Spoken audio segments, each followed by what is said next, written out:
Operation में भी जहां हड्डियों की सतह जख्मी हो जाए डॉक्टर से, मसलन बाज़ दफ़ा जिल्द के साथ हड्डी के साथ चिमटी हुई जिल्द है, वहां ऑपरेशन करना पड़ता है, बेहतियाती से चाकू हड्डी की सतह को तह को जख्मी कर दे, उसमें भी रूठा बहुत अच्छी दवा है।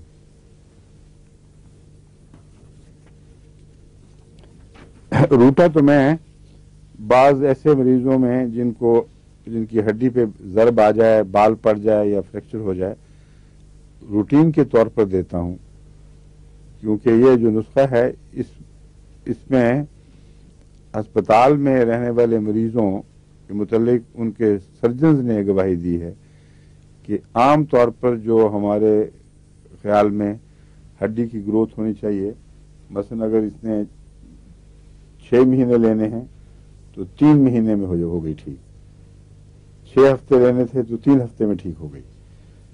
तो प्रोमोट करती है हड्डी के बढ़ने को, और उसमें रूटा चोटी की दवा है, उसके हड्डी के साथ जो दूसरी चीजें वाबस्ता है ना, उसके असाब वगैरह, उन सब की प्रमोशन जरूरी है।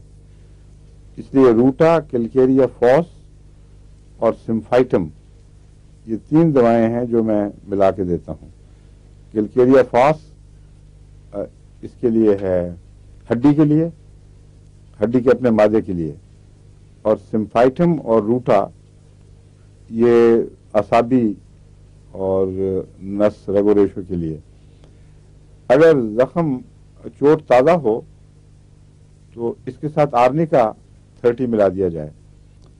बाद मरीजों में भी उन्होंने मुस्तकिल भी फिर साथ रखी है और नुकसान नहीं हुआ कोई, बल्कि हमेशा अच्छी रिपोर्ट दी है। इसलिए अब मैंने इनको कहा कि आर्निका मुस्तकिल दाखिल कर लें इसमें। जी हाँ।